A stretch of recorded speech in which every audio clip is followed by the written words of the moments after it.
जगद्गुरु नमो नमः, शंकर देव नमो नमः, महाप्रभु नमो नमः, शंकर देव नमो नमः, भगवान श्रीमंत शंकर देवाय नमो नमः नमो नमः। हरे प्रेम हरे प्रेम हरे प्रेम हरे प्रेम। हरि बोल हरि बोल हरि बोल हरि बोल। प्रेम ही ईश्वर है, प्रेम ही ईश्वर है, कर्म ही धर्म है, कर्म ही धर्म है। Love is God, work is worship, love is God, work is worship. आज का जो वीडियो है, मैं आज का विषय ऐसा है, जो ये मनुष्य शरीर में रोग क्यों उत्पन्न होता है, मनुष्य शरीर में रोग उत्पन्न होने का कारण क्या है।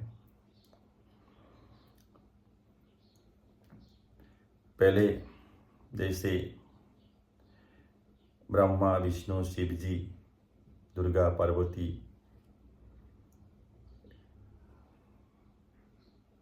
राजा राम,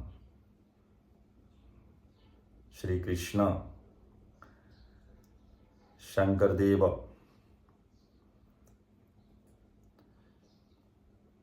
तुलसीदास, सब लोग शतायु प्राप्त हुए थे। सब लोगों का आयु 100 साल से ऊपर था। लेकिन 100 साल से नीचे आयु क्यों आते हैं? कोई 30 इयर्स, 40 इयर्स, 50 इयर्स, 60 इयर्स में गुजर जाते हैं, महाप्रयाण हो जाते हैं। इसका कारण क्या है? ये शरीर बहुत कॉम्प्लेक्स है, और ये शरीर को अगर स्वस्थ नहीं रख सकता है, तब तो ये जीवन वृथा है, ये जीवन सक्सेसफुल नहीं है। इसीलिए ये शरीर में रोग उत्पन्न क्यों होता है? मूल जो मन है, वो मन जब अस्थिर होता है, मन में जब सहिष्णुता भाव कम होते जाता है, जब प्रेम भाव का कमी आता है, तब ये शरीर में रोग उत्पन्न होता है। जब प्रेम का अभाव होता है, जब सर्वधर्म सर्वपंथ समभाव, यह जब इसमें जब कमी आता है, तब मन अस्थिर होता है। मेरा पंथ, जैसे हिंदू, मुस्लिम, सिख, ईसाई, बौद्ध, पारसी, कन्फ्यूशियन, जितना पंथ है, और वो पंथ में भी अंदर में जितना उपपंथ है, ये पंथ और उपपंथ का जितने आदमी हैं, जितना मनुष्य है, वो लोग सोचते हैं मेरा पंथ सबसे ऊपर है, मैं हिंदू हूँ, मेरा पंथ सबसे ऊपर है, मैं मुस्लिम हूँ, मेरा पंथ सबसे ऊपर है, बाकी सब काफिर है। जैसे क्रिश्चियन लोग सोचते हैं, जैसे मेरा पंथ सबसे ऊपर है, बाकी लोग सब गया गुजरा है। ये जो भावना है, ये भावना से धीरे धीरे मन में अस्थिरता उत्पन्न होता है, और मन जब अस्थिर होता है, तब अंदर से अहंकार भाव जब आता है, अहंकार भाव आने से ही यह सब उत्पन्न होता है। मेरा सबसे अच्छा है, बाकी का सब गया गुजरा है।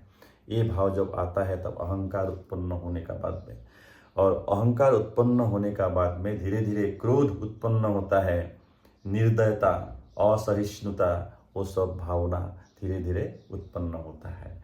और जब मन अस्थिर हो जाता है, तब क्या होता है?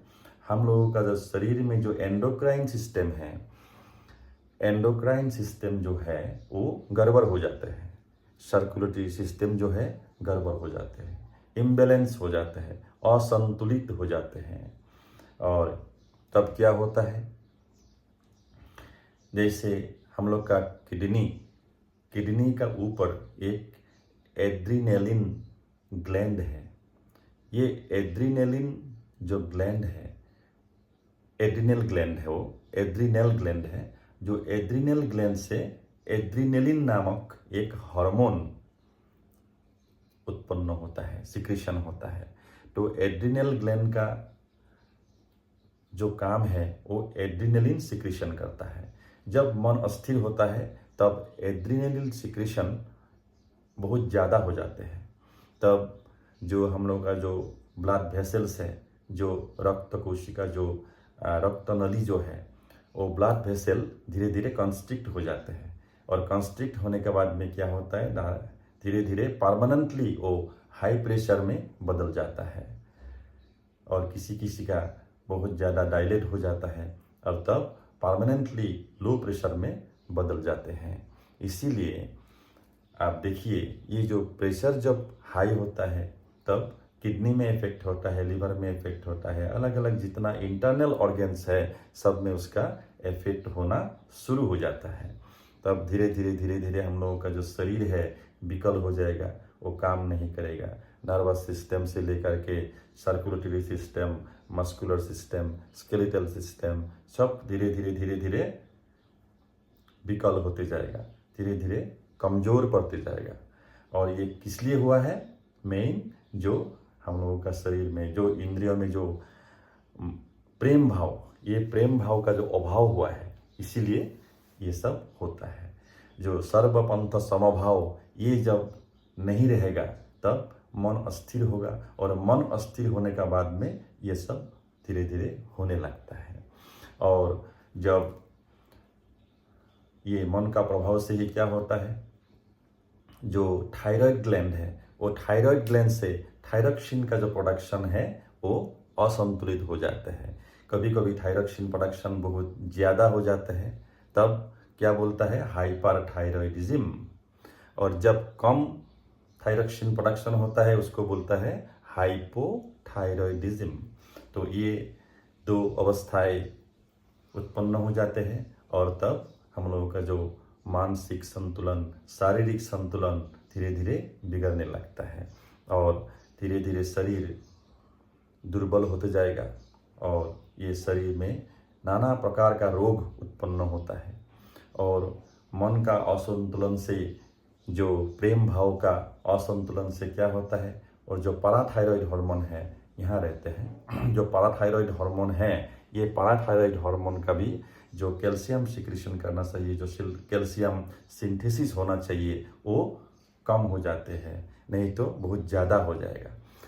अगर बहुत ज़्यादा हो गया तो पत्थरी उत्पन्न होगा, जो स्टोन वगैरह होगा इंटरनल ऑर्गन्स में। अगर कम हो गया ऑस्टियोपोरोसिस शुरू हो जाएगा तो अब हड्डियों का जो स्ट्रेंथ है वो कम हो जाएगा।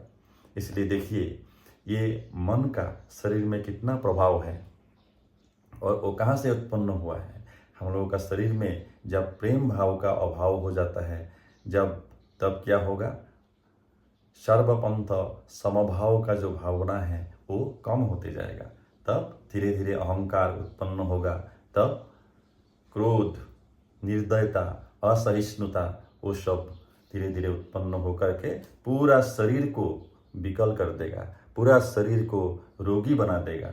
और जब रोगी हो जाता है तब क्या होगा, आयु प्राप्त होगा नहीं, जितना 100 साल का जो आयु है वो प्राप्त नहीं होगा। अगर आपका पूर्व जन्म का कर्म का फल से अगर कुछ रोग हो गया वो बात अलग है, लेकिन प्रधानतः विज्ञान सम्मत रूप से देखने से यही है, जो प्रेम भाव बहुत जरूरी है, बहुत इम्पोर्टेंट है। एक पंथ दूसरे पंथ को असहिष्णुता का नज़रिया से देखना नहीं चाहिए। हमेशा धर्म का लक्षण ही ये है, जो सत्य, अहिंसा, प्रेम, दया, क्षमा, ये सब है धर्म का लक्षण। और जितना हम लोग भागवत श्रवण कीर्तन करने से भी, जितना कुरान श्रवण कीर्तन करने से भी, जितना बाइबल श्रवण कीर्तन करने से भी, अगर मन में शांति का भावना नहीं है, संतोष का भावना नहीं है, तब क्या होगा, जिसका मन में प्रेम भावना नहीं है और सर्वपंथ समभाव का जो भावना नहीं है, तब क्या होगा, धीरे धीरे जो मैं बोला हूँ, अहंकार उत्पन्न होगा और अहंकार से ही क्रोध, निर्दयता, असहिष्णुता उत्पन्न होकर के ये शरीर को खराब कर देगा। इसलिए देखिए, पहले जितने महापुरुष हुए हैं, ब्रह्मा, विष्णु, महेश, दुर्गा, पार्वती, गंगा, सरस्वती, राम, कृष्ण, हजरत मोहम्मद,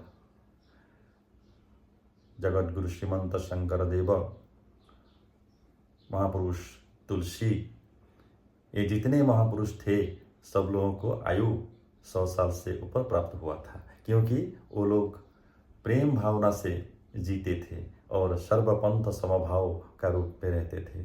वो लोग का जो ऐसा निर्दयता, असहिष्णुता, ये सब भावना नहीं था और वो लोग धर्म को लेकर के जीते थे। और जो धर्म है, सत्य, अहिंसा, प्रेम, दया, क्षमा, ये सब जो धर्म का लक्षण है, ये लक्षण को वो लोग व्यवहार में लाते थे और व्यवहार में जो धर्म को लाते हैं उसी को धार्मिक कहा जाता है और उसी को आध्यात्मिक कहा जाता है। और वो 100 साल प्राप्त करके योगी बन जाते हैं।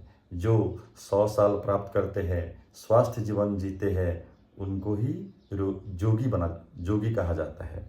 योगी और दूसरा कोई भी नहीं है। योगी का मतलब ही है जो आत्मा परमात्मा को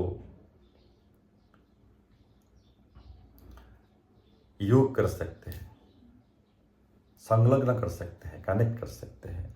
और जो काम, क्रोध, लोभ, मोह, मद, मत्सर्य, ये 6 रिपु को जो दमन कर सकते हैं, क्षीण कर सकते हैं, वही उनको ही स्वास्थ्य जीवन मिलता है, स्वास्थ्य शरीर मिलता है, स्वास्थ्य मन मिलता है और उनको निश्चित रूप से 100 वर्ष का आयु प्राप्त होगा और उसी को, उनको ही योगी कहा जाता है। जो 100 साल का आयु प्राप्त किया है और स्वस्थ जीवन बिताया है, वही योगी है। इसीलिए योगी बोलने से योग कर लिया थोड़ा बहुत, उसको योगी नहीं कहा जाता है। योग करने का जो फल है, अगर उसको प्राप्त हुआ, तब तो वो 100 साल तक उनका आयु प्राप्त होगा ही। ये साक्षातम किम प्रमाणम, ये व्यवहारिकता है। करने से उसका फल मिलता है, करो और फल प्राप्त करो, ऐसा है। इसीलिए पहले का जितना महापुरुष लोग थे, वो लोग योग किया था, हृदय में प्रेम भाव था, सर्वधर्म सर्वपंथ समभाव था और धर्म का जो लक्षण है, वो लक्षण को वो लोग व्यवहारिकता में लाए थे। सत्य, दया, क्षमा, प्रेम, अहिंसा, ये सब जो लक्षण है धर्म का, ये धर्म का लक्षण को वो लोग व्यवहारिकता में लाया था और इसीलिए वो लोग को स्वास्थ्य जीवन प्राप्त हुआ है और 100 वर्ष का जो आयु है, उन लोगों को प्राप्त हुआ था। अगर कोई किसी को वध कर दिया, जैसे प्रभु यीशु को वध कर दिया गया, वो बात अलग है।